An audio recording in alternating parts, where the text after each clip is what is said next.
then I can go from there and just like ask Absolutely. questions and all that, and I can answer them. Hello, and we welcome you to the 2025 spring launch for Inside Fullerton. Ryan Osborne joined by Ray and also Mark Pavlovich. Ray, you look at the spring 2025 launch. It's a big party directly behind us, but you are one of the people responsible for this launch. Yes. How was it, or I should say, how is it to be able to look at this cover and know that you put in a lot of hard work for it and are now able to see the fruits of it? Well, I think it's such a great thing to see. It's like when you have all of this work that you've done over the course of the semester and you can just see it come into fruition, whether it's all the editing that you've done, whether it's looking at all the stories that each person has contributed, and along with all the photos that our great photographers took, then I think it's just such like, a, wow, we did it. It was so long and so like hard, but we got it through. And that's like one of the best things that you can ever get when you just complete it and it's just complete, just ready there for you.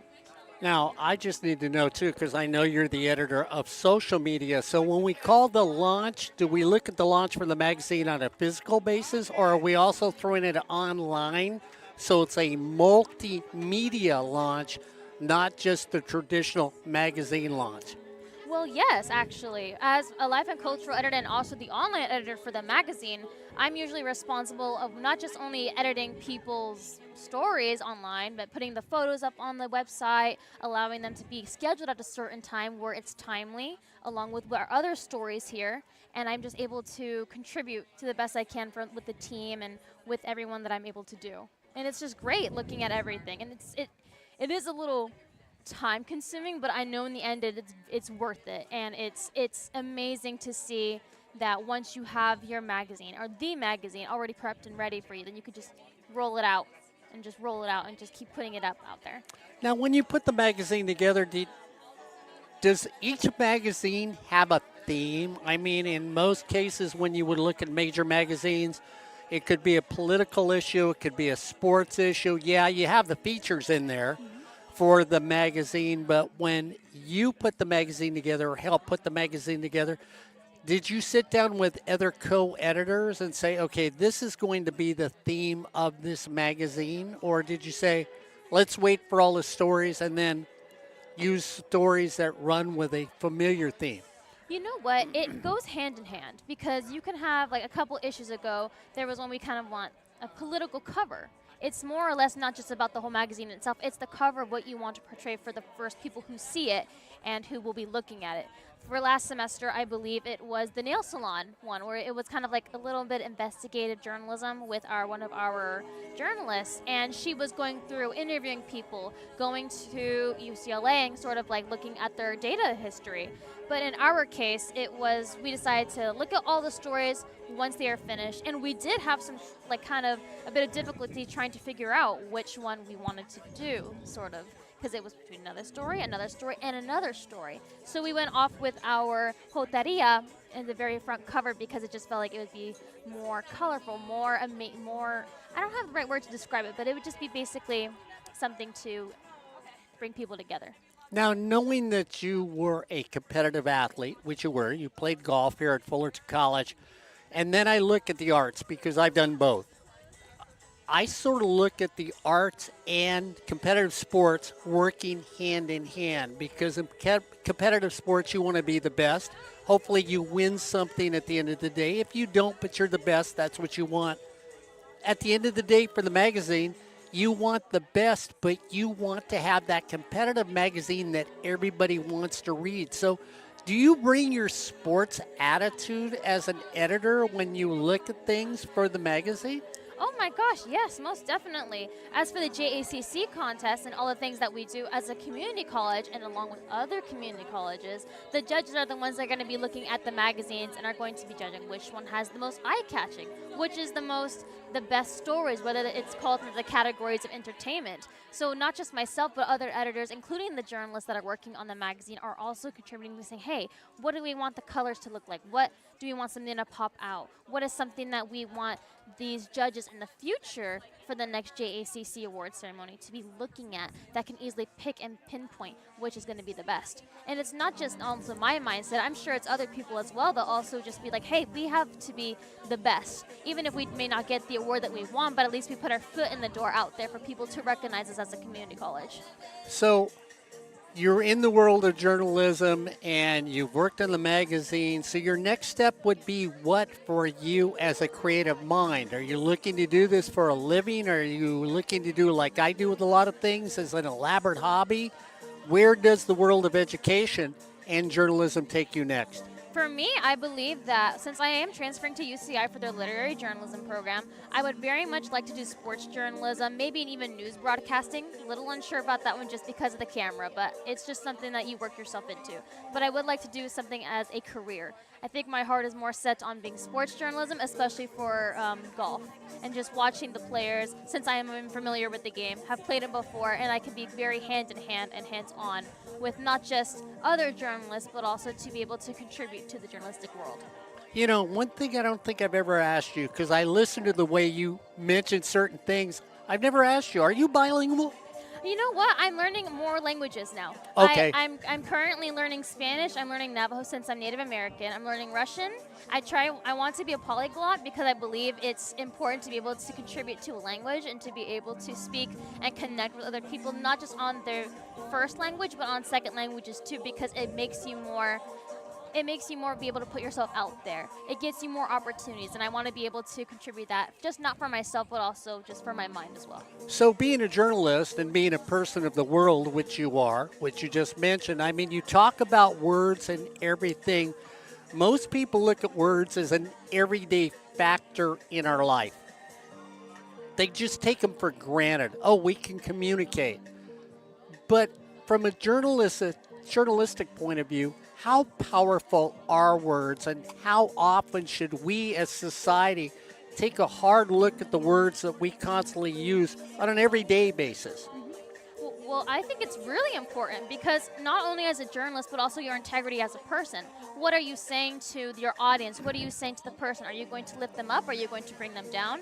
And along with the languages, whether if you're bilingual, trilingual, or just one language, being able to communicate not just across languages, but even through feelings and through emotions, it's important as a journalist because you want to keep your integrity. You want to make sure that everything you say is truthful and you're not being biased as well. So I think it's important that you are able to not only just communicate in terms of just the language, but other physical languages.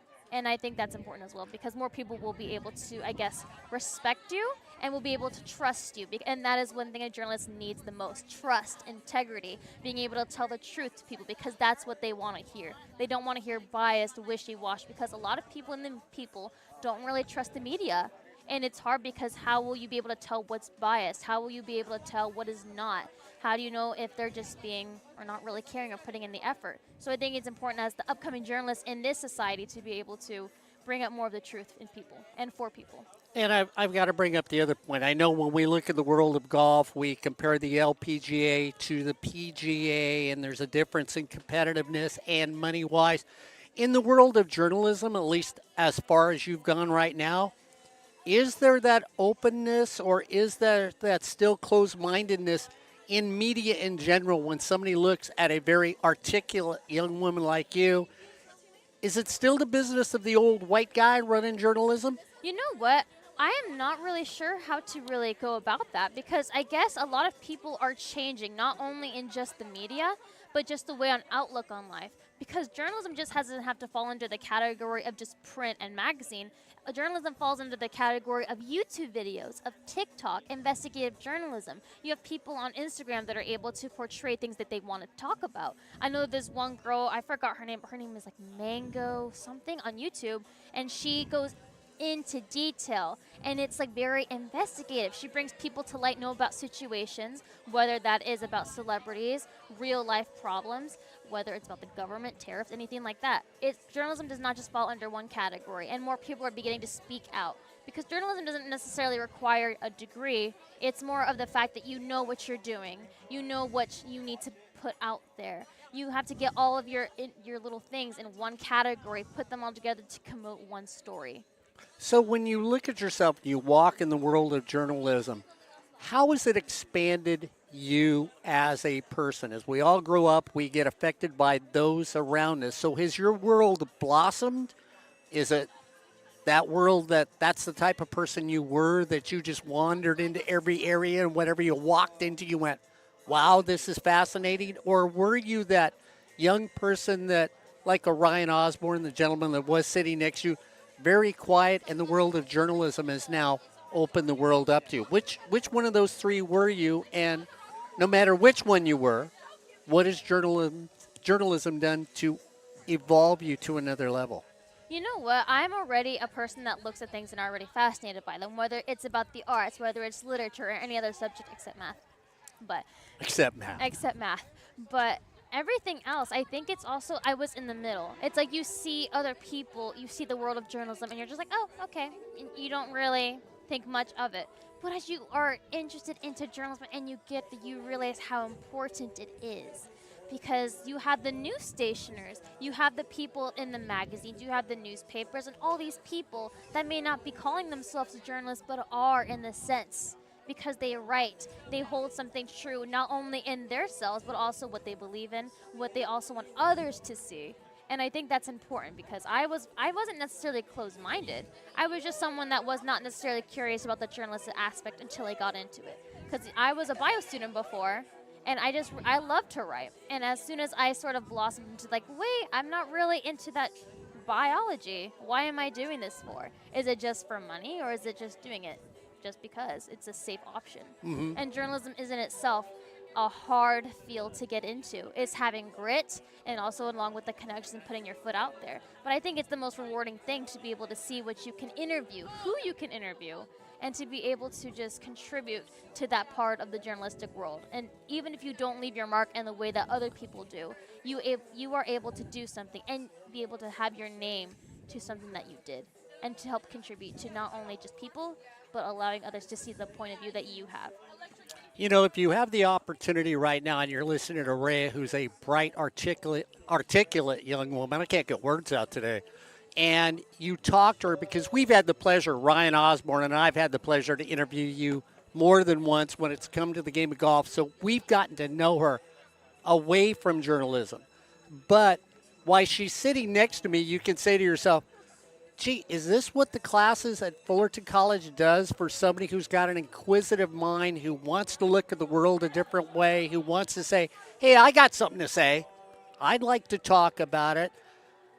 When you look at the journalism program, and I'm going to get out of your way, I'm going to get off the air so you can talk about it with your classmates. Let people know, when I slowly disappear here, what this program has to offer you. We're here for the magazine today. It's the big party out here. We're with a group of young people like the young lady next to me, who is just a fantastic, bright mind, articulate, beautiful for a variety of different reasons. Not just because she's attractive, but she's attractive in her mind, soul, and thoughts.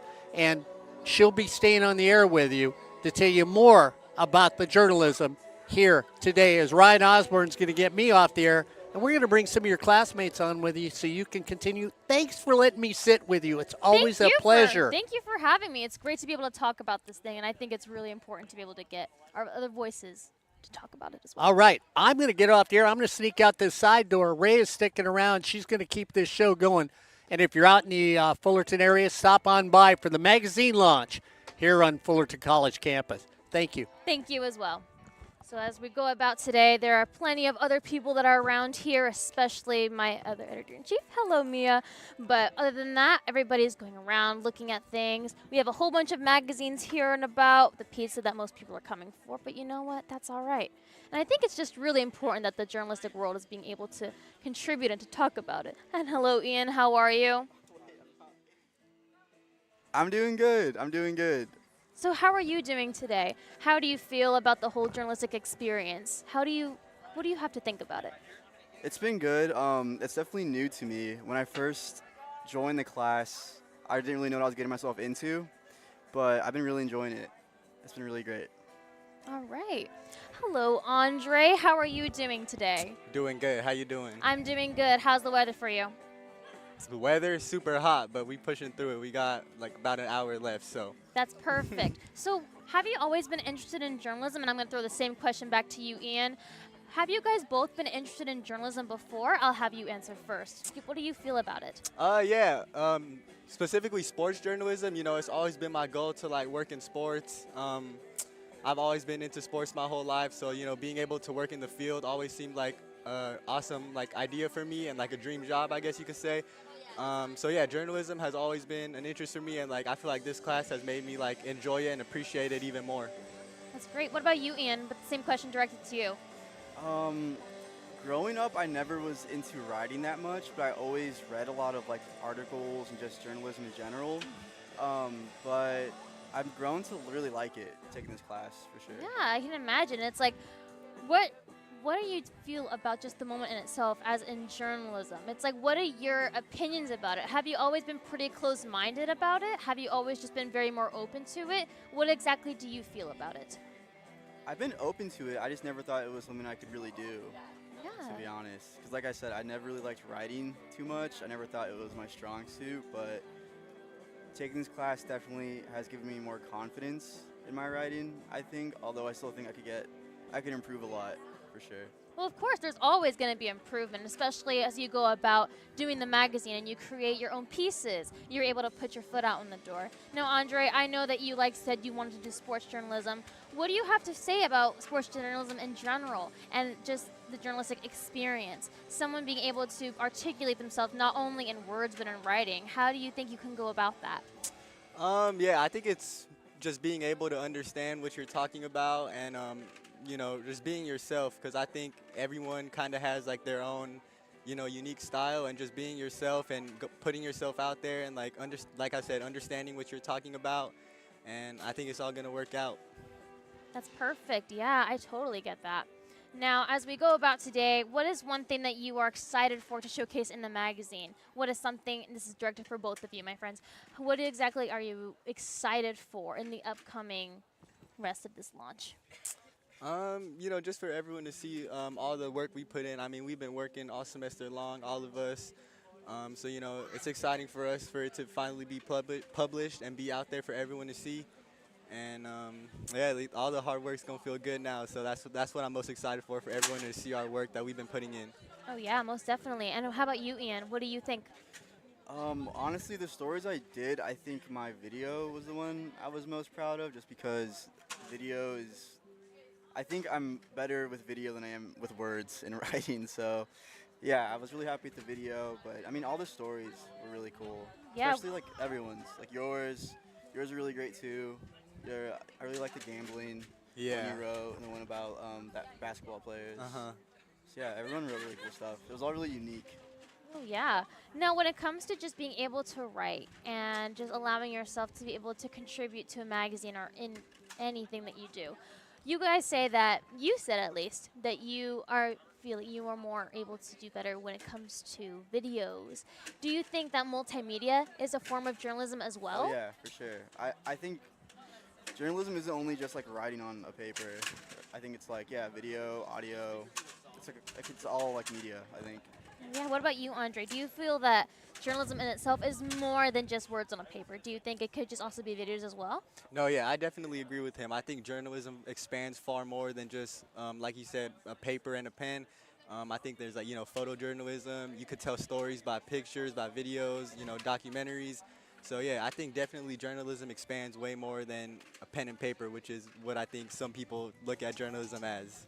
No, yeah, when you look at the journalistic aspect, you see all these things. It's like, we understand that a lot of people don't really trust the media, especially nowadays, and people are so quick to believe lies, whether that's on TikTok and people just wanting to get clout out there and misspreading information. Now, as you guys, do you guys both use TikTok? Yeah.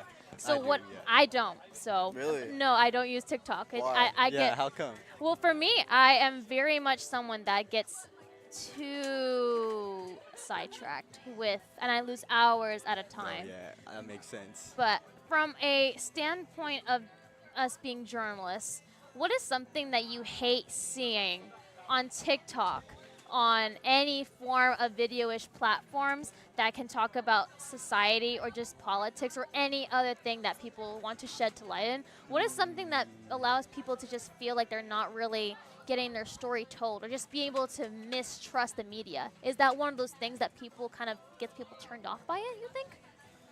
Yeah, I think so. I think sometimes on social media, people, I don't know, they project like, I don't know if it's like fake news, just like, I don't know, like stuff that isn't true. Or like for me, something that I don't like on social media is just like advertisements, especially on TikTok, where they portray themselves as just like oh, like this is just like a post, but it's really a promotion of something, you know.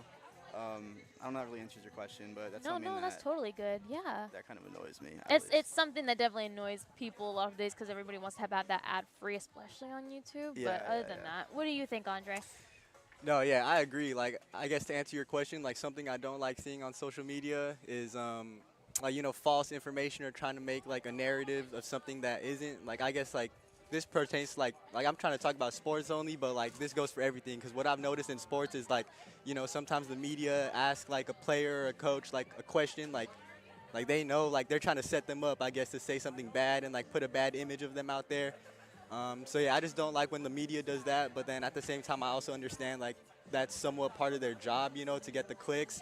But yeah, like things like that definitely rubs me the wrong way sometimes. No, yeah. As a journalist, you are definitely supposed to ask not only the hard questions and even difficult questions, but it's almost it. I totally understand. It's like when you're talking with people and you even see other journalists talking to others, and you're like, "Ooh, that's probably a question they shouldn't ask," especially because you don't want them to trip up Yeah, and you yeah. don't want them to say something that's going to cause a whole scandal or tea to be going crazy and spreading around misinformation like wildfire.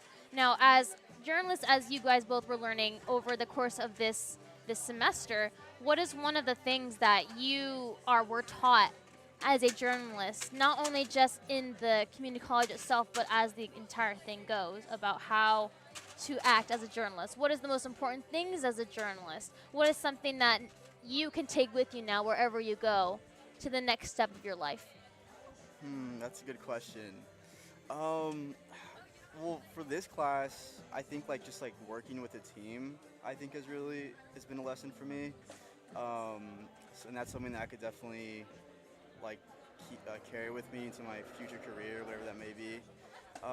That and for me, I'm sure for you guys too, for some of your stories, because like you're writing about real people, so like just being careful about how you portray them. I think that's also really important as a journalist. Yeah, most definitely. And how about you, Andre? Yeah, just to like kind of piggyback on that, I think just being professional and like I said earlier, just understanding what you're talking about and like doing your background research before you go and do it. Like for me, like when I interviewed the basketball team, like I made sure to do a heavy background research on all the coaches and all the players that I was gonna talk to, just so I made sure that I knew what I was talking about, because I didn't want to like say something that wasn't true, basically like putting words inside of their mouth. So I think just being professional will go a long way, especially when working with like athletes and stuff like that. Oh, yeah. How important would you say on a scale of 1 to 10 is having background information? Like, not only just context on the situations, but just in general. How important would you say that it is on a scale of just 1 to 10 in journalistic perspective, not just the entirety, just without it? Oh, 10 easily, right? Like, Yeah, it's very definitely important. 10. No, yeah, most Yeah. definitely. Especially with media nowadays. It's like, it's hard to be able to tell what's true and what's not. And what is something that you both learned as journalists and are starting to get your foot out in the door or whatever you choose to do? What is something that helps you to know what's real news versus what's fake? And for the audience that's watching, what is something that they can take away with how to just tell what fake news is versus what the real deal is? I want to take this one, Andre. Let me gather my thoughts. Gather your thoughts. No, Don't worry. yeah. That's a good question. I guess it kind of depends on like what topic you're talking about, but I know like nowadays it's really hard to trust everything you see. So I think what you have to do is not run away with the first thing you see, and maybe wait on. So what I like to do is like wait for like multiple sources to confirm the fact. If I see like one person reported, then like I'm not gonna instantly believe it. But I think it's important to like wait to believe everything you see. so that everything could like simmer down a little bit, and then all the true facts could come out there, and that's what you could believe and run with. Oh yeah, most definitely. Like I know for myself, it's like I was looking at Twitter, and it's like sometimes you can tell what are fake, like those troll accounts, Yeah, Twitter's just full of from those. what their profile picture is versus how many followers they have. Right. What link do they have in their bio? Do they have their LinkedIn in their bio, or are they just kind of just putting random things out there? Yeah. Now, what is something that what you're thinking of? For me, I think it's really important just to do like your own research. If you see something online, just don't take it at face value. Especially on Twitter, like you said, because Twitter's so full of just fake, like just bot accounts, stuff like that. So yeah, like if you see something crazy or controversial, like that's newsworthy, just do your own research before you like go sharing it or telling other people about it. Oh yeah, that's like so true. How many people do we see on TikTok and Instagram or Twitter just be reposting and sharing things that's Yeah. just more information and misinformation as well? Yeah. Now, as journalists, we are more called to just be able to have integrity, to have truth. How important do you think it is, or where in your stories or even future stories are you afraid to put out the truth? Or is there any portion of it where you are kind of like, what am I supposed to do with that? Is it going to cost me my job? Is it going to cost me my friendships? Like, what is something that you're kind of worried about as a journalist to not only just speak it, but to also post it and publish it? I guess kind of like what I said earlier, when you just like write, when you're writing about, like if you're writing about yourself personally, it's a different story. But if you're like writing about a person, it's just like I had a fear of just like portraying someone wrong or getting their quote incorrectly. Because yeah, like I said, it's a person. You're like writing about their life or something they said, so that's definitely a fear. But you just got to be accurate. So it's more the fear of not being accurate than just like losing anything. You don't want to lose your credibility. Yeah. I don't. Yeah, of course. Yeah, I don't lose my credibility by like getting stuff inaccurate. I No, guess. yeah, that's like that's like one of mine too. And how about yours, Andre? What is something else that's kind of makes you like, oh, I gotta make sure that it doesn't happen. Yeah, just I guess, getting their clear, true story out there. Because, like I said earlier, the media likes to portray a lot of things that isn't true. So just getting like out there, getting the correct information out there. I think that's something that will go a long way and will make me someone that other people could trust as a journalist and look at me like I want someone when they see something I reported to like believe that it's true information and not have a bad reputation. No, yeah. When you guys both did your stories, I know yours was the Bangs World, I believe, and yours was not only your gambling one, but also the basketball. When you were doing that, how kind of excited were you to be able to talk about those things? Or were you nervous? Were you, like, how did you guys feel when you were typing it, when you were writing it? How was that moment for you? Did it is it prepping you for the real world, or do you think this is only just a step into it? I think it's both. Yeah, it's definitely like a stepping stone into the real world in my career, I guess, in the future. But yeah, I was definitely nervous for sure, because like I said, I keep like harping back to this, but like I'm writing about a guy and his business, and it's like really personal and talking about his come up. So yeah, it was definitely nerve wracking talking to him, and then my other story for Walk on Wilshire was pretty nerve wracking too, because I'm talking to all these business owners and people on the street. So yeah, it was nerve wracking, but I have more confidence after the fact. Yeah, how about you, Andre? Yeah, it was super exciting for me. When I did my first story with the basketball one, it was a little, intimidating walking into the gym, like, because I went in when they were practicing. So, I kind of just walked in and, with them being like one of the best teams in the state and a lot of good players, it was definitely a little bit intimidating. But once I started talking to them, the coach and the players, it all came natural, and it just felt like we were having like a natural conversation, and like the respect went both ways. So it was definitely exciting typing that, like just being able to talk about sports like I want to. And then as for the gambling one, it felt really good to talk about my story, because I feel like that's something that I haven't really had the opportunity to talk about much. And I feel like the magazine kind of gave me the platform to talk about it. And like it was really fun to write the story, honestly, like just having all the details in there. And like that topic is something that I can talk about for like so long. But just being able to like narrow it down to get the most important details on there in the magazine was really fun to me, and feels really good to like have that story out there, because I think it definitely is a topic that people should be aware about. No, yeah, and that's the whole point of journalism, to not only get your stories out there, but others as well. Right. Now, do you think, like, just being intimidated, I feel like it's also a mental mind game as well. Being able to just go up and just be like, oh my gosh, I have to talk to them? That's a little too much for me. I have to go up there? Like, how do you guys overcome that? Do you guys just kind of have to, like, stop, pause, not think about it? Or do you guys just kind of go straight into it? Yeah, just really go for it. I think is the only way around it, and it also helps just like having your media badge. Like you have a reason. It's not just going up to them and like wanting to talk. You have a reason and like a mission, I guess, in pursuing whatever. It's like talking to them and stuff. So Oh, yeah, just yeah. go for it. Just gotta go for it. Yeah, how about you? Yeah, I think for me it was like when I did the on the street interviews when I was going up to people on campus, like it was definitely a little like intimidating at first because you never want to go up to someone and like bother them, especially like if they have their AirPods in. It always made me like think twice about it. But as I kept doing the videos, I got a little more comfortable, and I think it's about reps, like doing it, and the more you do it, you get more comfortable with it. Most definitely. It's kind of like just like, oh my gosh, you don't want to bug them type of Exactly, yeah. mindset, because you don't want to be like, oh, that's so embarrassing. That's so weird. But like genuinely, you're a journalist. Why it's kind of like you kind of have to ask yourself like, why am I feeling that way? I'm literally just a journalist asking questions. And I guess that's kind of the whole point of just being able to just kind of stop that worry zone mindset and to just kind of go for it, but with a plan in mind. Yeah. And I think it's important not only as just people in general, but also journalists as well. Now, what is one skill for both of you that you guys have been able to hone in on, or something that you kind of weren't really confident in before, but after taking this class or any future classes you will take, that one little skill is going to take you farther and farther into your careers? I think it's communication. Like I was pretty in my shell. I mean, I guess I still kind of am in some ways, but like before this class even more so, and just being in this class, talking with like the team, doing interviews with random people.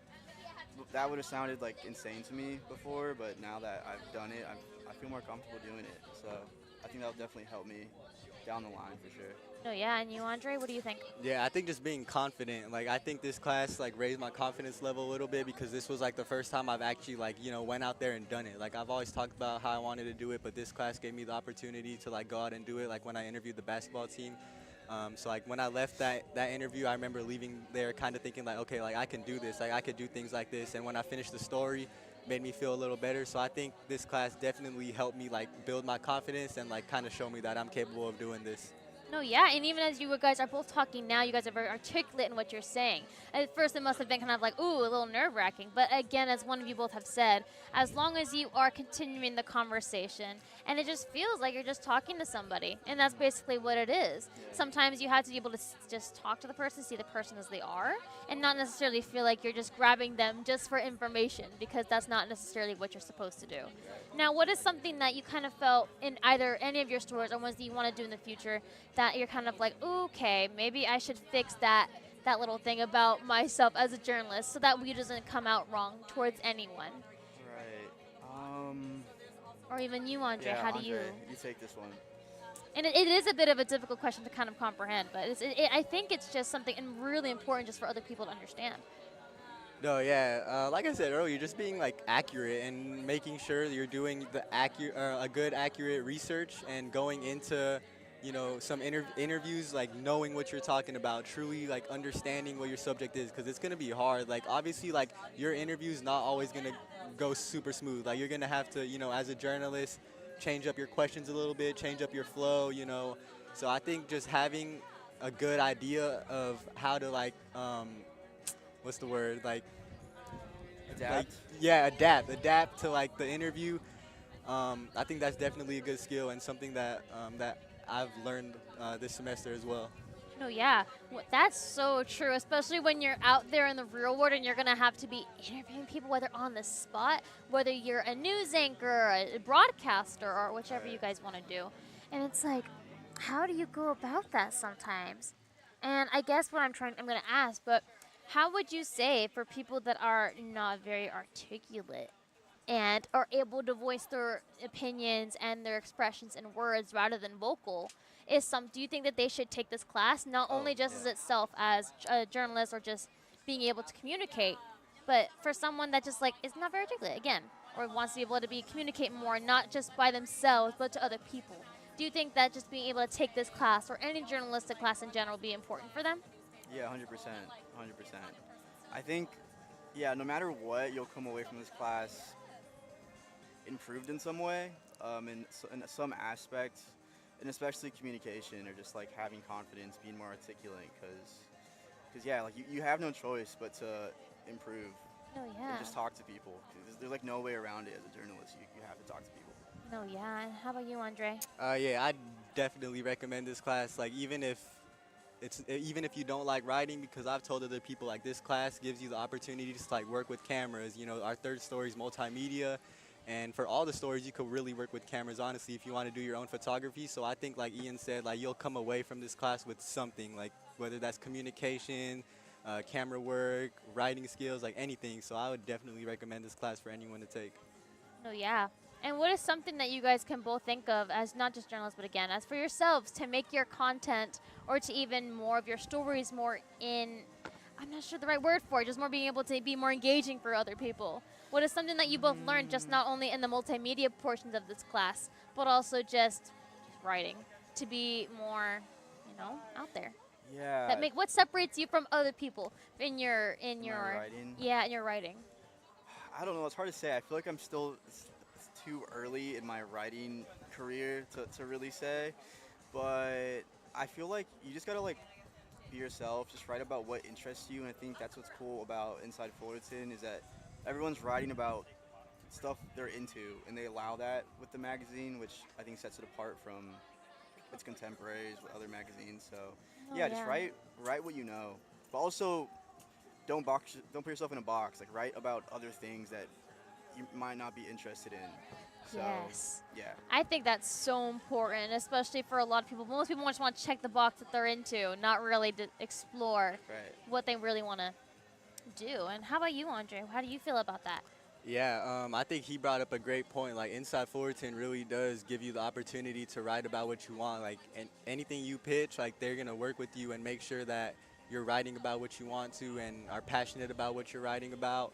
And as for like being yourself, I think this goes more so towards the multimedia one. But when I was doing my street interviews, I think just being yourself, like I said, is just really important. Like I think I'm on camera, I'm like really camera friendly, and I could keep a conversation going with the strangers and keep it entertainment and fun for our audience to watch. So I think that's really good.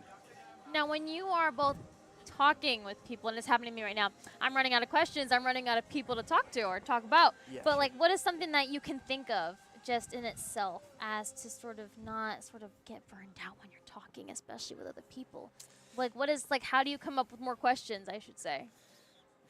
Yeah, that's hard. For me, my issue is just like after doing an interview, I always think of questions I could have asked or like better questions I could have asked.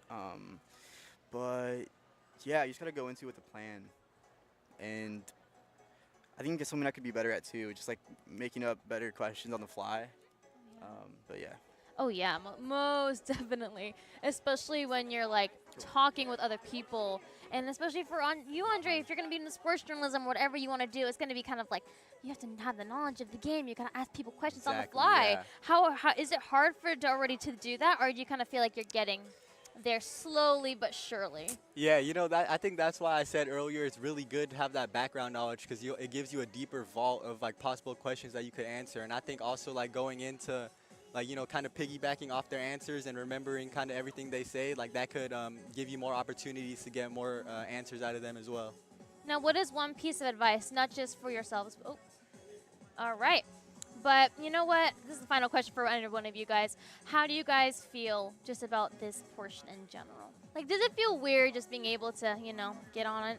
I'll ask you first, and then we can bring someone else in as soon as we can, all right? You talking about getting on like the broadcast? Yeah, does it feel weird? No, yeah, no, not at all. Like this is my first time doing something like this, and like sports journalism and sports broadcasting is something I want to do. So this is definitely really sick to like have the opportunity to do this and talk to you guys. It's really cool. I enjoyed it a lot for sure. No, yeah, well, we're going to wrap up this portion, and then we can bring one of our other people on here. So thank you, Andre. Thank you, Thank you, Ian. Thank you guys so much. And we'll just keep on going. Now, as we go about today, we're definitely going to just be going along and about and just looking at all the magazines, whether that's just them picking them up or picking them out. And, yeah, let's bring someone else on. All right. But anyways, here comes me. I believe she'll be out here in a minute. But anyways. Andre, could you move the table? Oh, you didn't hear me. Yeah. But anyways, my friends, I think it's just really important that as a journalist, you are able to be super articulate in what you are thinking and what you are feeling. And not only just for yourselves, but also just to get more people out there and more involved and more knowledge about those things. And here comes Mia. Go. All right, this is our managing editor. You see Mia over here. How are you doing, Mia? I'm good. How are you, Ray? I'm really hot. I mean, I'm like kind of like me in the too. middle of the sun, but it's okay. But, yeah. How are you doing? How do you feel about the magazine launch today? Honestly, it's kind of a mix of like anxiousness because you never know how everyone's going to react to it. And the good thing is it's been the majority of people who've seen it are reacting super positive. Not the majority, actually everyone. Everyone who's seen it has reacted super positively. And it's amazing to see just like the students on campus and all your sources, anyone who's been interviewed, like seeing themselves in the magazine. It's an amazing experience. So it's a mix. It was a mix of that nerves at first, but now it's mostly just pride. I'm super proud of like everyone who's a staffer, an editor. It's an amazing feeling. How do you feel since as the managing editor? How does it feel just knowing that you completed the work? Like, what is something that you're kind of like almost not only just proud of yourself of, but just for the people around that are kind of like, wow, we did it. Like, when you look at all the stories you've done or what you've edited, what is something you're kind of like, oh my gosh, I can't believe we did this in this amount of time? Let me think. I think as a whole, just all of the story twos, because our story twos, for those who don't know, our feature well stories, there are lengthiest, the hardest to get art done for, and it takes the most time when considering like the design and everything. A lot goes into them, and that's not to say that the front and back of the book stories aren't as important. They are. But I think with story twos, there's so much more effort that needs to be put in. So every single one of those, that the fact that they got done, for the most part, on time, they look amazing. All the art for each one of them is good. It's a great accomplishment, and especially like as managing editor, it's a role. It might not be as obvious as like something like editor in chief or whatever, but like each position, every staffer, every editor has like something that they contribute and something that they have to do, and we need each other to make it work. So the fact that it just got done, and specifically for me, the story twos, that those got done and are done so well and are each like a super serious, hard-hitting topic, like that's amazing, and I'm so proud of that and happy about that. Yo, yeah, it's like especially for the front and the back of the books. Like for people who don't know what front or the back of the books are, could you explain exactly what those are about, especially for the audience that may not understand so much about journalism or even just about the magazine in general? Yeah, so front of the book and back of the book stories, I apologize in advance because I'm not going to give like a classic textbook definition, okay. but from what I know and from what we see, a front of the book and the back of the book stories are going to focus on less serious topics that you might not have, you know, let's say 2,000 words worth of stuff to talk about, but they're still interesting and they deserve to be highlighted. They might only get about one spread in a magazine, 1 to 2 pages, but they usually cover things like local business, mini profiles of, you know, people around campus or around the Fullerton area here.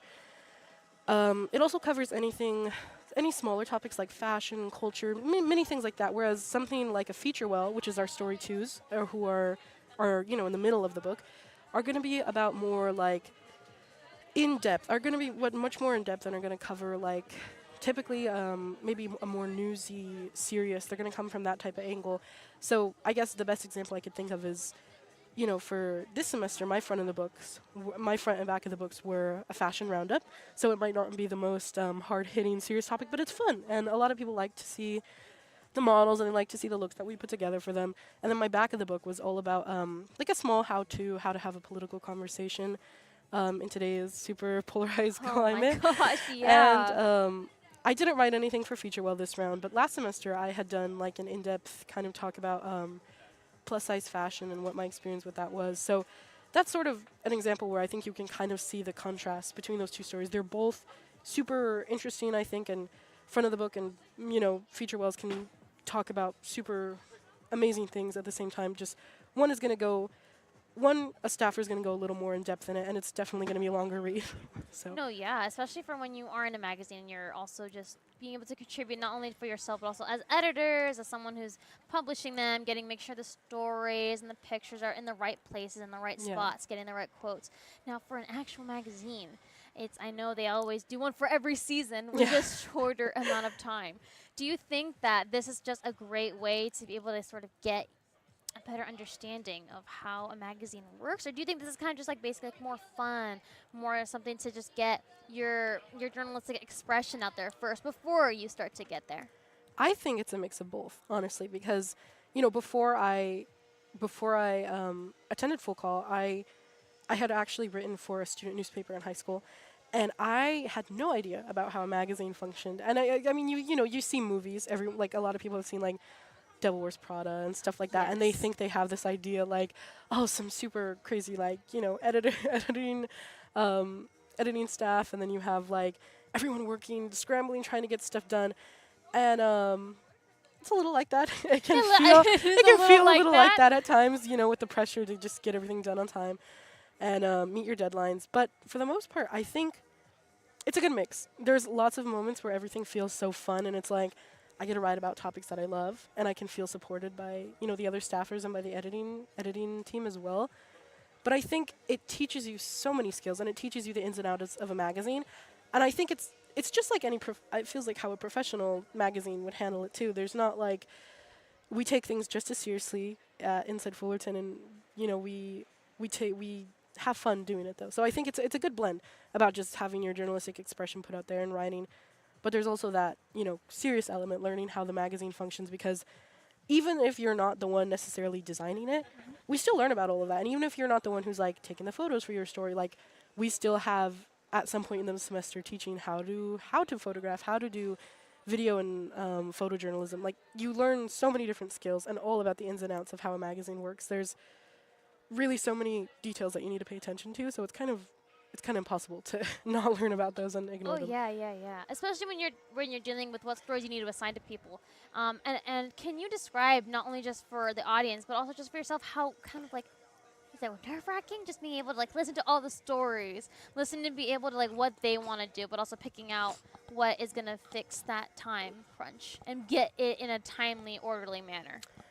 So I think getting something done in a timely order, it starts at the very beginning. You have to make sure everyone's, passionate about their stories, because that passion is what's going to, help drive that writing process through. And you have to make sure like everyone on the editing staff and the staffers, you just need to have that mutual support, because when those time crunches happen, honestly, what I do, I'll stay in the newsroom after hours and just get editing done, and anytime there's something outside of, just the mag that needs done, I'll like as soon as I like pop my headphones on and have my playlist going, it's like motivation, and either whether that be with writing or editing or getting like promotional content out. It's it's a hard process, but It is a hard process, and you definitely kind of want to just relax, especially when you're so dialed in.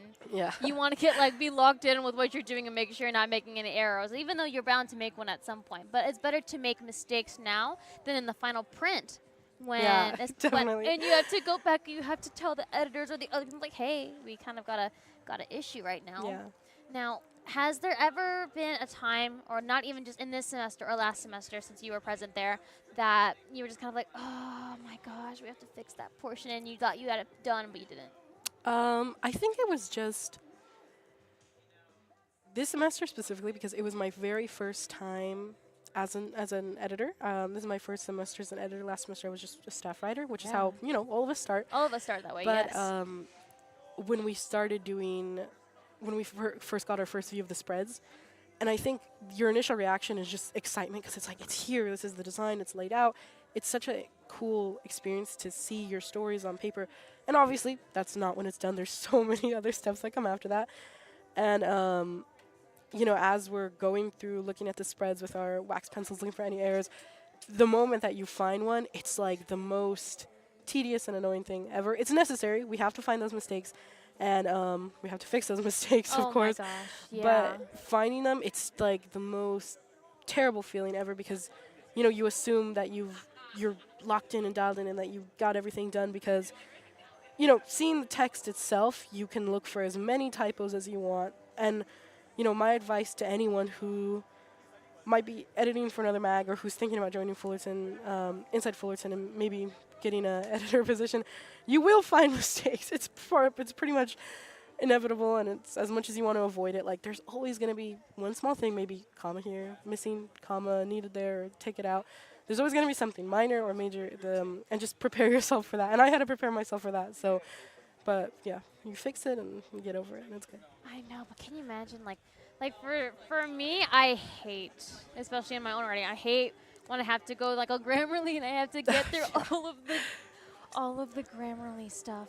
And I can agree, especially it can be very tedious. Yeah. It can be very tedious just going through all the errors, and you're like, oh, I thought I fixed that. I thought I did that. Yeah. But at the end of the day, it's important to have that done rather than just when you go into the final print and your credibility gets reduced because of it's like, oh no, if you can't just get the grammar right and the names right, then how are you going to get the whole story right? That's the number one thing, because I think as journalists, we have that duty to kind of uphold being reliable and being a credible source of information, because that's what we do. Even though there's certain stories and certain videos that are entertaining, we inform people. We inform, and we reach so many more people than we think. Sometimes we might think like, not many people are going to see this, but like, we have thousands of people on campus all the time, hundreds, thousands, I don't know. But, they're all going to be possibly seeing this. And, when you need a product and you need to deliver something that's going to be accurate and reliable. And so, like you said, as tedious as it is, it's necessary just for any journalist. So. No, yeah, especially just nowadays. Because, again, most credibility for journalists is just being able to speak the truth and not mess up. Yeah. And you want to be able to get the names right. Yeah. Now, for yourself as a journalist, what is something that you learned as a journalist just to be able to get your name more in a trustworthy area for most people that they can actually talk to you and speak about? Because, like I said before, most people don't trust the media because of all the misinformation that's out there, especially whether that's on TikTok just for the quick views or anything like that. I think just being consistent in everything that you deliver. You want to, whether it be through giving it a thorough fact check or grammar check,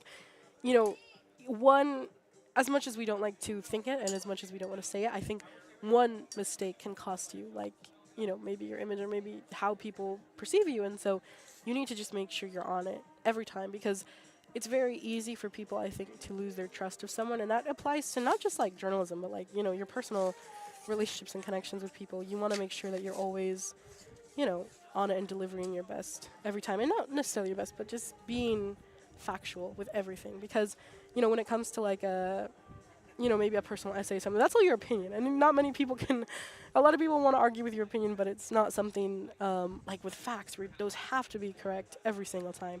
So I think just being consistent with that, and fact check. That's my number one thing. Fact check, make yourself reliable, and your name, build up that trustworthy connection with staffers. Sorry, we have one of our staff writers that's just painting us right here because this gets so hot. Feels great. Thank you, Ian, Thank over you. here. But it's just crazy, especially nowadays. And it's like, what is something that you as a journalist and also as the editor, managing editor, are kind of like, man, this is kind of tedious. This is kind of like hard. Kind of like, why do I have to do this? But at the end of the day, you're like, it's kind of like, okay, I have to do this. I have to. Sorry to cut you off. No, please go ahead. Just giving feedback in general. I think, me personally, and I think for a lot of us, there's this big fear of like, I don't want to come across as bossy. Yes. And especially, I think for women, it's a very big struggle too, where you yeah. don't want anyone to ever, say anything to you where it's like, oh, they're so, bossy. They just like, giving all this feedback. They're so mean. And, I think a lot of us, I know me personally, struggle with just wanting to be like neutral and being liked. And sometimes it can be hard to give your opinion to a staffer or even another editor, like, hey, maybe this needs changed. Because I think I never want to upset anyone by critiquing their work, you know what I mean? But when it's for the better of the mag and when it's kind of necessary to make sure you're producing that reliable, trustworthy content, you have to.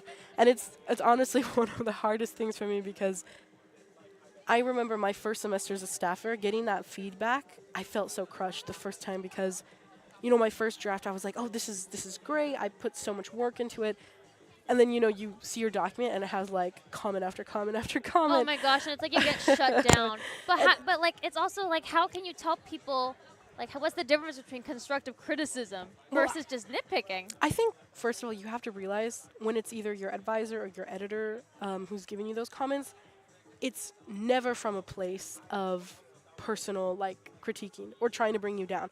And I mean this semester I would never, me or any of the other editing staff would never do something like that to a writer just to bring them down, because we're supposed to build each other up. It's a competitive field and it's a tough field.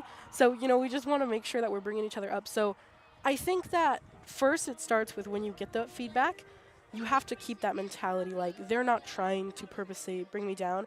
All of this is constructive, because you got to think the editing staff might have more experience, or someone like Jessica, our advisor, has years of experience. She knows what she's talking about. So just trust your editing staff. If for whatever reason, you really feel like they're making a bad call, talk to them about it. But all of those edits and all of the feedback they're going to give you are helping you in the long run, and you learn from them. So I think that difference that you're talking about, there's almost no difference. Like, it's very, I don't think any editor advisor is going to be trying to, like, personally attack anyone through their feedback. So just keep that mentality of, like, this is to better myself as a journalist, and not just as a journalist, but as a person, taking advice from anyone. I know it can be hard when someone tells you something you might not want to hear, but you do need, it's... Yeah, you do need to hear it. Yeah. As much as you don't want to be like, oh, this is so annoying type of energy. It's just like, okay, just take it, receive it, kind of put that little, like, it's pride. It's basically being like, Yeah. hey, it's like, I think my work is better.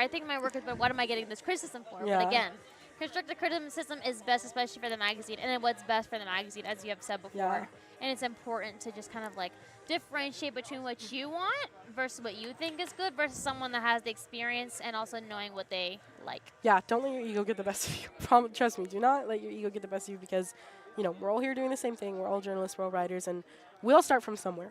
All at different levels, but, we can always be improving. So don't take it too poorly. No, I know. It's like, what is something as you as a journalist are kind of like have to learn every day, not just as, just you as a person, but something that you have to keep kind of reminding yourself to not do or what to do so that you can fall into like that disciplined kind of journalist mindset? Let me think. That's a hard-hitting question. I know. It is a hard-hitting Let me question. think. It's kind of like, what exactly do you have to kind of keep giving yourself, reminding yourself that you're kind of like, oh, okay, gotta fix that. Oh, gotta do that more, I think for me, it's just timeliness. Sometimes I'm a slow feedback giver. I will say that is one of my faults, and I'm working on that right now, because it's just like, I think that's what I expressed is being a little nervous about giving your opinion and being like giving that feedback. And sometimes you might want to ignore it and act like it's not there, but I know it is there and you have to do You're kind of it. gonna be like, oh. So yeah, and then finally once you do that. So for me, that's what I'm definitely a thing that I need to overcome as a person and as a journalist, is just like being vocal. That's probably what it comes down to, is just being vocal, whether it be about your opinion or your feedback or even praise. Like, just get your voice out there. I know. It's like, for me, it's like right now I'm like, oh, the talking. I know. I'm like getting tired just talking, but I'm just like, okay, keep it going. And even it's like, can you imagine the podcast people that are always just like having my to talk gosh, just over no. and over and over again? Ooh, just kind of just went like this. I know, and I feel like I'm just like, oh my gosh, my throat is getting tired and I'm running out of questions no, here. I always think like, oh, starting a podcast would be so fun, but then like the logistics of it and being realistic, I'm like, no, maybe I don't want to talk for an hour. No, literally, I was like even thinking about starting a podcast, and I'm like, Yeah. that'd be great. And me just being able to talk about this for like almost an hour now, I'm dying. Yeah.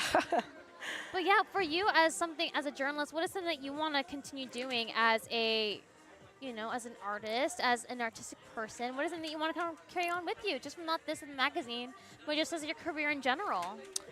Well, artistic speaking, I've actually been considering. I've been considering starting a blog, which I feel like nobody has a blog anymore. And I feel like when people think of blogs, it kind of gives a little like 2012 Tumblr independent journalist vibes. And, but I think from how I think about it, artistically speaking, my expression is, my way of expression is writing. I love to write. I've always, ever since elementary school, that was like my strong suit was writing, and I love it. And I think that was something like a blog or, being able to get your thoughts out there and write about basically anything. It's good practice.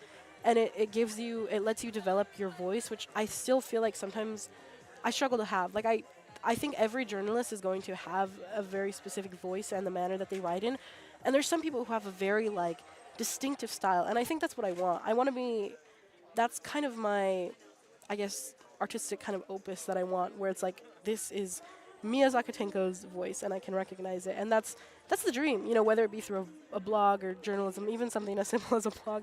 I would love to have that, like, I'm blanking on the word, but that No, it's like signature. You want a prose. You want a certain prose that's kind of like for you. Yeah, and it's like, I just, you know, I don't really, it's not my dream to be, I don't see myself right now working with like some huge major magazine, but even starting something like a blog or even a zine, an independent Yeah. magazine, something like that. You want where to be it's like, independent. You kind of want to have like Yeah, your own little have thing. my You don't want to own- be in a variety of people or under people. Yeah, You just want you. and that works for a lot of people, but I just like, as far as artistic stuff goes, that's the dream. Getting my voice I out there, know, yeah. having a signature style of writing, and yeah, obviously I don't know where I'll be with that in the future, but that's sort of the vision for now, I suppose. No, yeah, and it's like I totally get it. But like, what is something else that you want to do, especially for just like as a writer?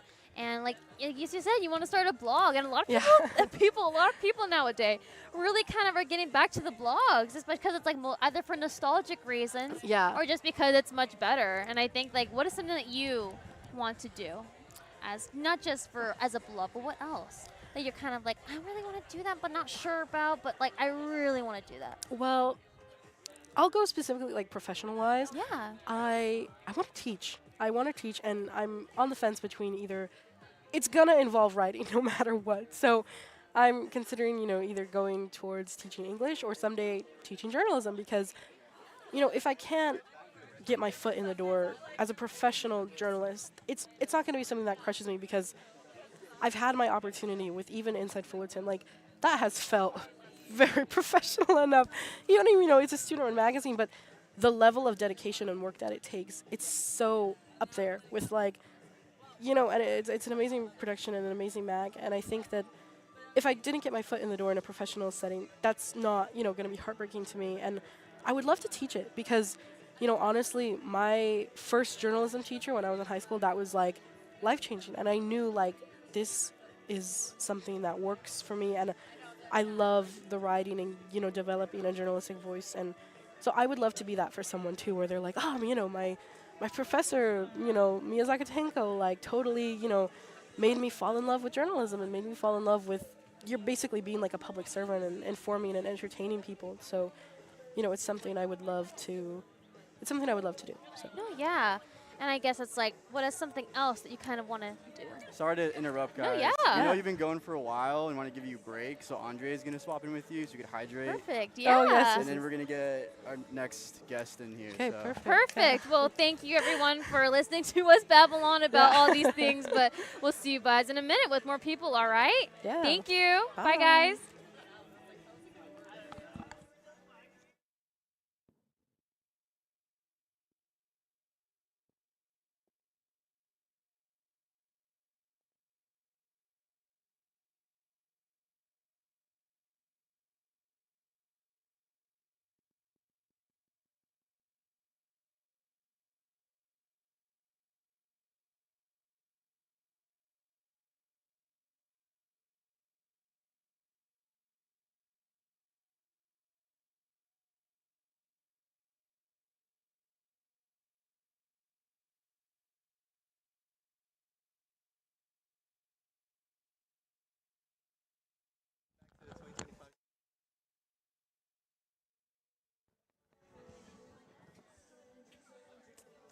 Welcome back, everyone, to the Spring 2025's opening party. We're going to be with Kelly soon. She'll be joining us any second now. Here she is.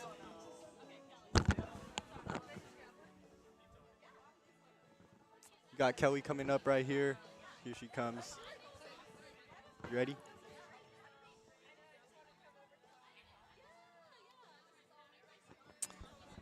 All right, Kelly, welcome into the show.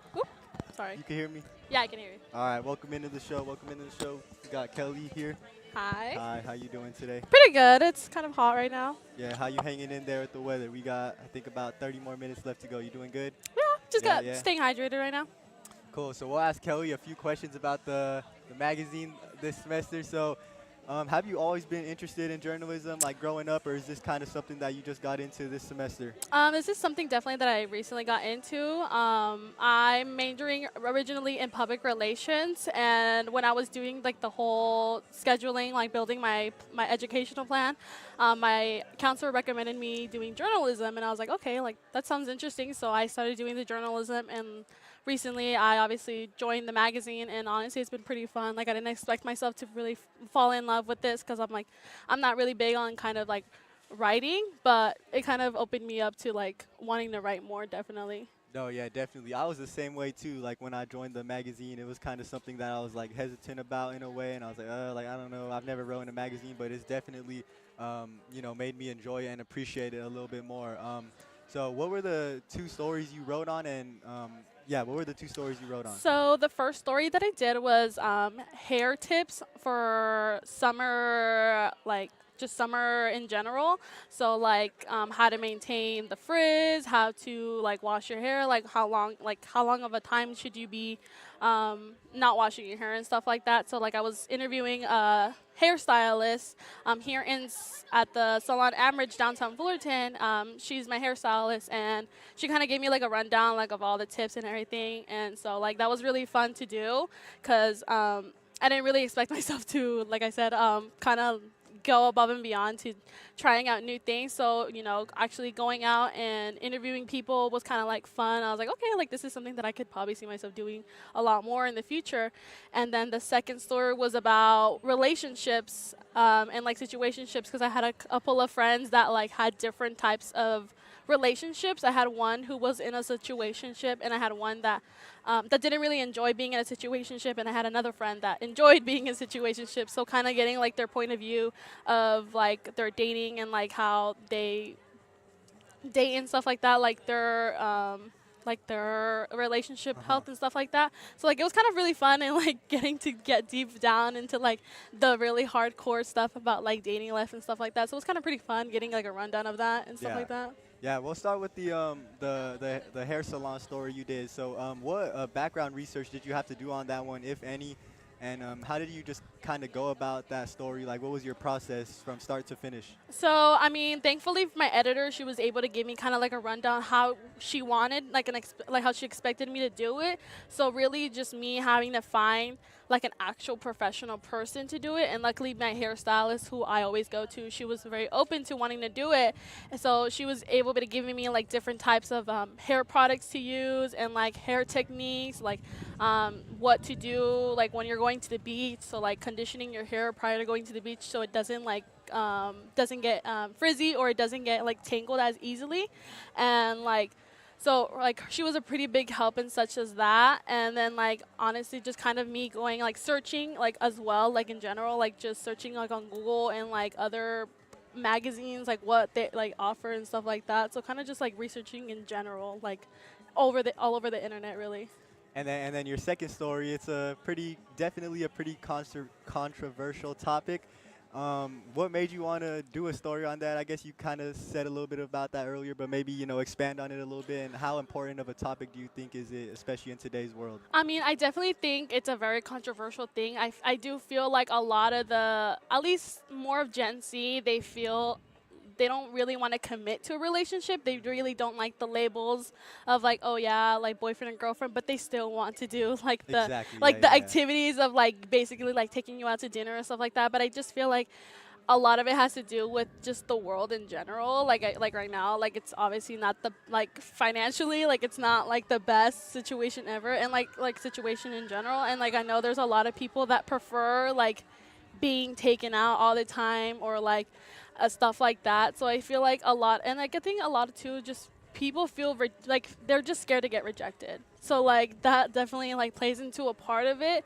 But honestly, like I feel like we should definitely try to go back to how like we used to be. We're like, oh, you like me, I like you. Okay, like let's be boyfriend and girlfriend. If it doesn't work out, like whatever, like it's fine. Like it's not the end of the world, Yeah. And then what was your process for that story, like from start to finish? Like what kind of research did you have to do? Like how'd you write it? How'd you put your story together?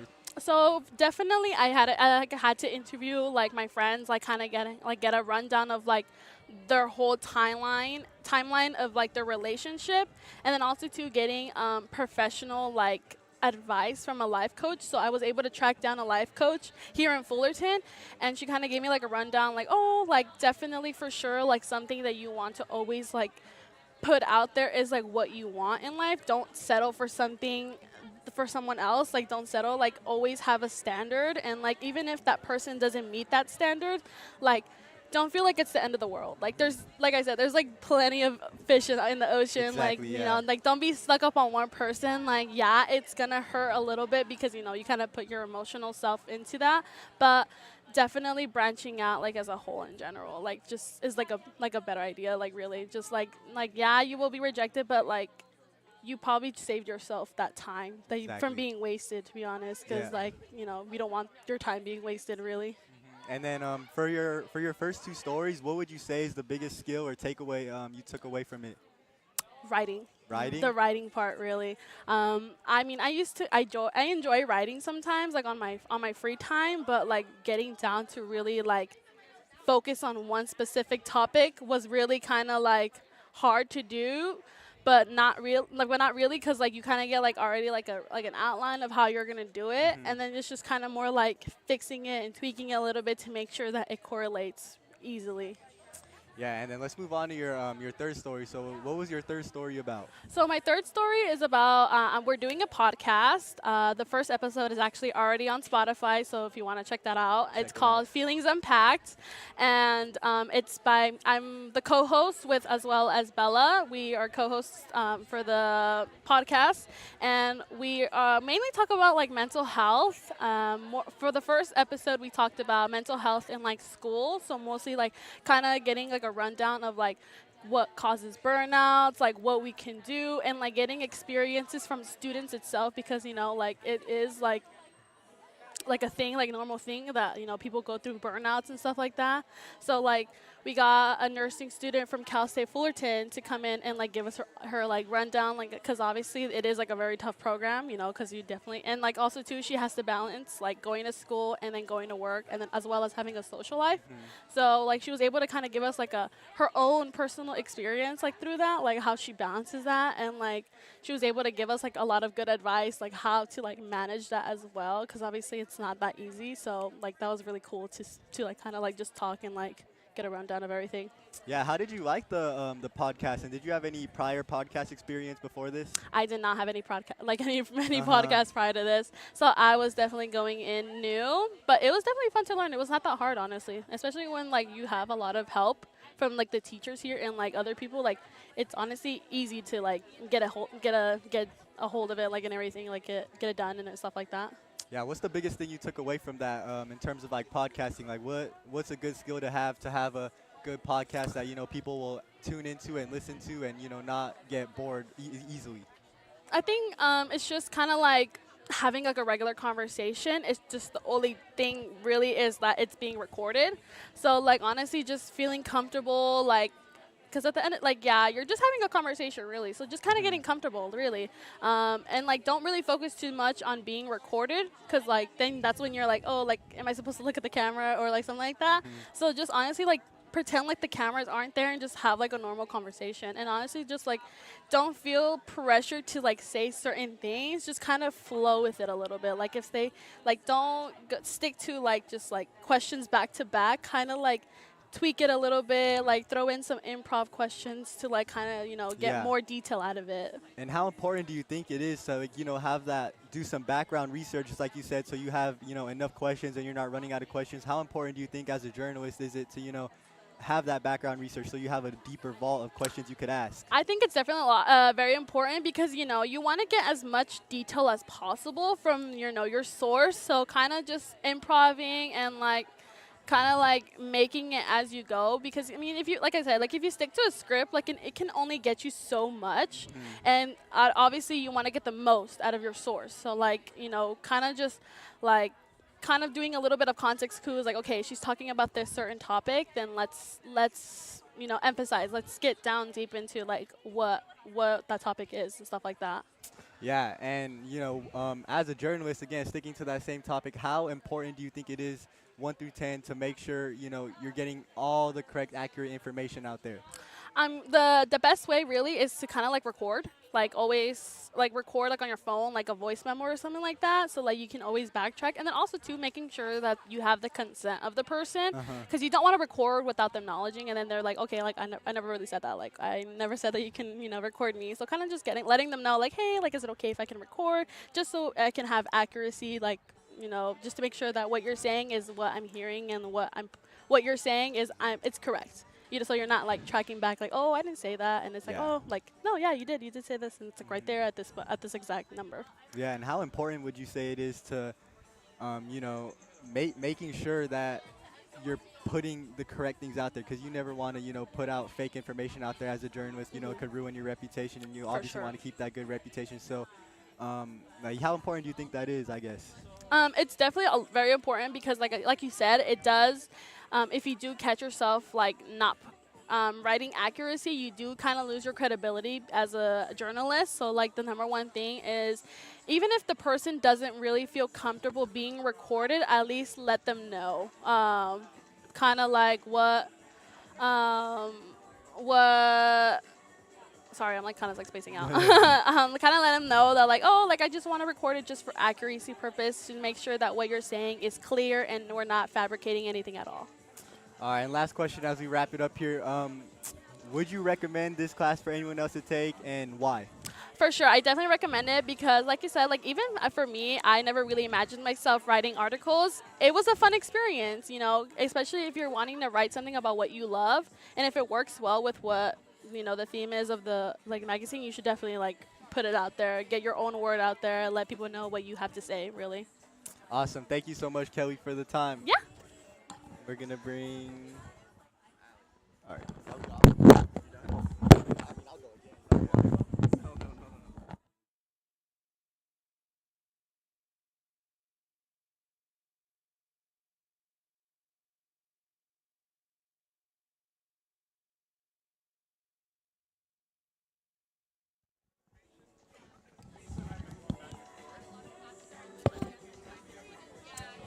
All right, welcome back, everyone. We're now joined by Allie. How you doing, Allie? I'm good. How you hanging in there? The weather's pretty hot out today. You doing all right? Yeah, I just, had to get popsicle out of the freezer. Stay cool, stay cool. All right, so we'll talk a little bit about the class and your story. So you want to tell us a little bit about your story, number 1 and number 2, and what it's about? So number 1 was about me going around the whole school, basically, and talking to about 100 students. Quick, 10-question survey about nightlife, basically, if they have any concerns about it, or if they have, like, if they like it or not, basically. And that was pretty interesting. It kind of took me a while, but, I liked it. It was something that, I could accomplish. And it took me about a week, so it wasn't that bad, but, that was fun. And then how was that process like, going up to 100 people? That's a lot of people. Like, were you, like, confident? Did you kind of jump right into it, or did it kind of take you a little bit of time to adapt, going up to that many people? At first, I was like, okay, I don't really, like, I'm kind of nervous, Yeah. But the more I kept doing it, the more I was like, okay, it's not that bad. Like, it kind of turned to, like, a little habit. So I was like, okay, it's not bad. Yeah, I was the same way too. Like when I did mine, like I was, kind of worried about bothering people, especially when they have their AirPods on. You never want to go up and bother someone. So I definitely understand what you mean. How was it writing that story? Gathering everyone's answers and data and putting it together from start to finish. I guess how'd you put that story together once you gathered all that data? I mean, mine was basically like a poll, so it was kind of easy just because I sat down and I did my little, like chart, and basically went through all the 100 people after I was done, all their voice recordings, and then I basically just put it into a poll, and it was honestly one of the easier stories I've done, apart from, interviewing all of them.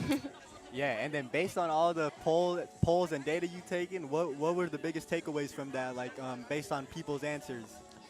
Honestly, my biggest takeaway, I was surprised at how much like they weren't concerned about so much like nightlife and like one of the questions I asked them was, "Oh, are you concerned about like the spiking like people going around doing that?" And they're like, "Well, not really." Just because I feel like a lot of people, which is good, like they don't go out a lot Yeah.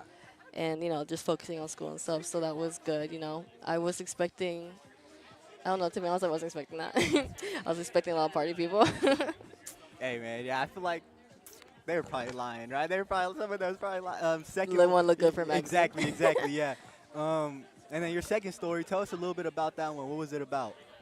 So my next story was basically about like college students, and this one's a little bit shorter because I interviewed just two people. Yeah, and then I basically just asked them questions, like deeper questions. I actually got to talk to them on a deeper level, and how they're struggling at all, if at all, about like their college life or anything like that. And then you know, it was kind of personal, and I kind of liked it because I also can include my story as well, struggling in college. So I really liked that. That was one of my favorites for sure. Yeah, you mentioned it was personal. How did you kind of, make it a comfortable spot and comfortable place for them to be able to talk to you about what they were talking about? Like, what steps did you take to get to that point? Honestly, I don't know. It was just like I feel like you have to like ask questions first, like like if they're to get them comfortable, like there's like a certain like way I would do it. Like don't start off with like hard questions first. Like start off with something Yeah, comfortable. kind of ease them into Ease it. them in, yeah, exactly. And then you could just start easing your way into like harder questions, and then I won't just end it off like that either. I'll just like end it off cute. Yeah. And then from your first and second story, what's the biggest skill you think you learned and took away from it to be able to apply it to the future? Honestly, I gotta think about that one. Anything, yeah, like just any skill in general, whether it's like a life skill or like a skill relating to journalism, anything, or maybe it's a little bit of everything. Honestly, I would say like public speaking in a way. Yeah, for sure, especially because you went up to like 100 people, so definitely. Yeah, I feel like it helped me honestly, like to be more extroverted and be able to like word things correctly. And after a while when I first started, I wasn't really that good at like like interviewing. I was kind of like stuttering, kind of nervous, and after all that, I feel like I would say I'm better. Yeah, how important do you think public speaking is, not only for journalism but just life in general? I mean, I would say it's important because you never know when you're gonna need it. I feel like it's like a life skill. You know what I mean? Right. I feel like everyone should at least, be able to do it. For sure. If not, it doesn't have to be perfect. Just just get over there and do what you gotta do. Yeah, and then moving on to your third story, which is the multimedia one. Can you tell us a little bit more about that? And yeah, just tell us a little bit more about it. Yeah. So that one was about a DJ. So basically, just like day in the life kind of thing. Also, it was more so like talking about like his own personal experience. How he got into industry, how he's doing, how to get into it. All that stuff. And it's actually pretty interesting. Like once I publish this TikTok, which I'm about to do, Yeah. you'll be able to see like, oh, like some things like you wouldn't expect like a DJ to like say, or like what he's like, just like how to do it. And like I feel like it's pretty interesting because I feel like not a lot of people like would be like, okay, well, how is that interesting? But once you watch it, it's like, okay, that's kind of interesting. And then that one was it was like kind of like a documentary style, right? Or yeah. Yeah, I would say documentary. I would say mostly, sit down interview, like talking to him, and then you also got to see like around like what he does, like backstage, like how he DJs, like, all that stuff. So you kind of get like an insight, which is pretty cool in my opinion. Yeah. How'd you like the editing for that? I know editing for documentaries not always easy. So how'd you like it, and how'd you kind of ease yourself into it? Honestly, I would say the hardest part about it was the just knowing what to cut out and what was like too much Yeah. or like too little, you know. So you just have to like trust your gut basically and be like, okay, so what would be like a good, you know, portion for the video, and Yeah. and B-roll too. Like B-roll, like you have to know like, you know, which one to place over what he's saying. You know what I mean? Make sure you get enough too. That one was, you know, Yeah. make sure you have enough. And then did you always want to, were you always into journalism, or was this like growing up, were you always into journalism, or was this something that you kind of, you know, just got into? Honestly, when I was younger, I used to write a lot, like a lot on my free time. Just like fantasy stuff, you know what I mean? So I knew when I was younger I wanted to do it for sure. I just knew that when I got older, you know, I would have to see more variety about it, you know, because obviously I'm younger. I'm going to write like whatever. Yeah. So, yeah. Yeah. And then last one, as we wrap up here, what's the biggest thing you learned from this class, I guess? And then would you recommend this class to anyone else, and why?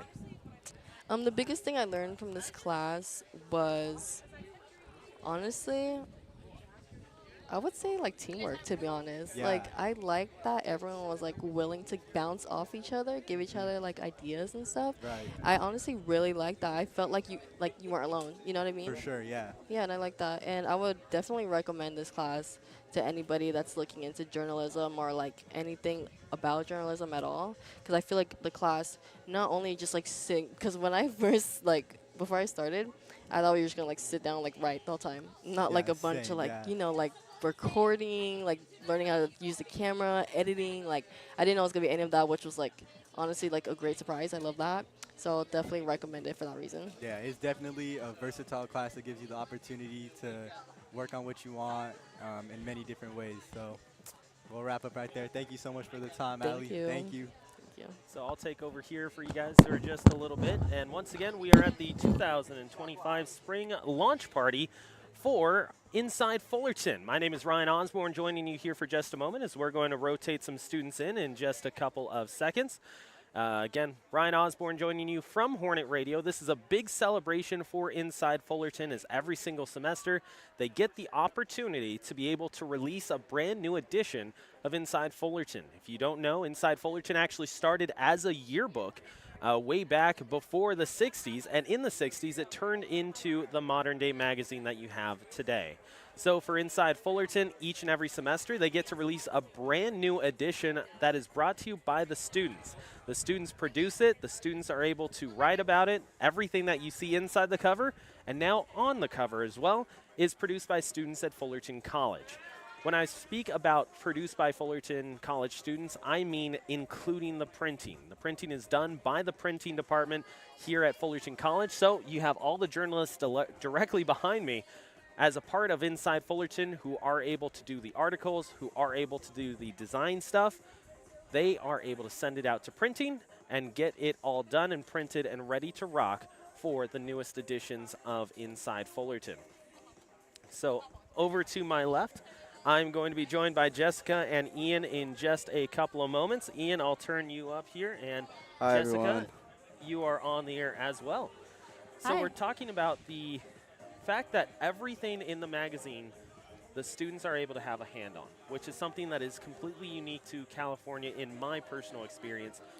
Inside the cover, on the cover, and the physical copy itself is here, produced by students at Fullerton College. Is it a point of pride to be able to say, hey, you know what? Everything you see here is produced by Fullerton College students. Oh yeah, that's what I lead with. Yeah, and as of 2 or 3 semesters ago, it's also, I think I mentioned this, totally printed here as well. So we used to say, yeah, it's written, photographed, designed by Fullerton College students, but it's printed too. So we don't make the paper or the ink, but everything else. So beginning to end, and people can get involved if they have no experience, and we'll find something for them. Some things you need more experience, like if you want to be the designer, you have to kind of go through your art classes to get there. But if you just want to join the class, we'll find something for you, a short article, teach you how to write and report it. Ian, I don't know if have you talked yet about what you've done on the magazine? I spoke a little bit about a He's few of done my stories. like a little bit of everything. I'm just going to shout out. Yeah. You did humor. And what was your other first article? Bangs were. Yeah, it was Bangs humor, a Worlds. local business profile. Yeah. Then he did news on Walk on Wilshire, which is a huge issue, like Yeah. that a lot of people care about. And he followed it up, so he did reporting, and then he did a video on like a multi-source video on the art show. Yeah, the art gallery right here. Yeah, and photography. And you Yeah. did photography. So like there was like 5 different types of content that you produced, and Ian's coming back next semester as Yep. well as an editor. So I mean, I think, and he's not even a journalism major. No, So I'm it's not. like an example of like just as long as you're interested and willing to try. Yeah. I know you hit a lot of roadblocks too. Yeah, for sure, for sure. Yeah. Did you talk about your roadblocks yet? Not really, no. I mean, yeah, I guess roadblocks I had were just like stuff that I had to overcome myself personally, like just communication. I was pretty in my shell, and I think I still am, but like being in this class definitely helped me get out of it. Because you have to just talk to people. That's what I was talking about earlier. Like, there's no way around it as a journalist. You have to talk to people and interview them and communicate with your team, the staff. So, And you had sources, and this happens every semester to somebody, that Yeah. you had sources who were on board, but then they like bailed. Yeah. Or, and since Walk on Wilshire was kind of controversial, you had people who didn't want to talk to you. Mhm. You had to understand like complicated topics, but you were able to pivot. And everybody Mm. gets that. It's like, oh, they said they wanted to do the video, but turns out they don't want to, but you were Right. able to pivot and always find something new. Yeah. And so I think that was like a really cool sign of resilience, and also just like reality, what happens. yeah, for sure. You know? Sometimes you don't. I mean, when you mention that, Ian, from your experience, just a few moments ago, you talk about how you hit a roadblock of a source that says, hey, you know what? Deciding not to be or not to go on that piece of content. Mhm. How do you, or what have you learned that has taught you how to navigate a situation like that?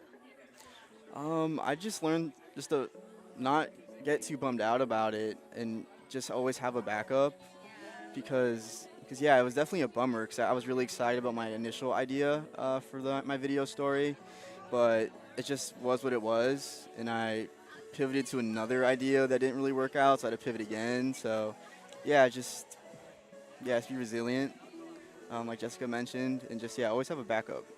Now, Yeah. if I remember correctly, your film major? Yeah. How does that give you a different aspect or background or viewpoint even when it comes to the journalism side of things? I'm not really sure. I mean, I guess they kind of go hand in hand in a way because they were talking about that earlier, where like journalism isn't just like paper, like writing on paper. It could be video or audio. So I just try to apply. That's what was cool about the third story was it was multimedia, and that was my thing. I feel a little more confident in my ability to tell a story through video than I am with writing, to be honest. So yeah, that was a cool way to combine both those worlds together. And he came in with really good editing skills already, so we didn't have to do a lot of hand-holding in that area. It was just taking what you already knew about like editing and filming, and then figuring out how to tell a story from a journalistic perspective. Like, what's the nut graph? Why now?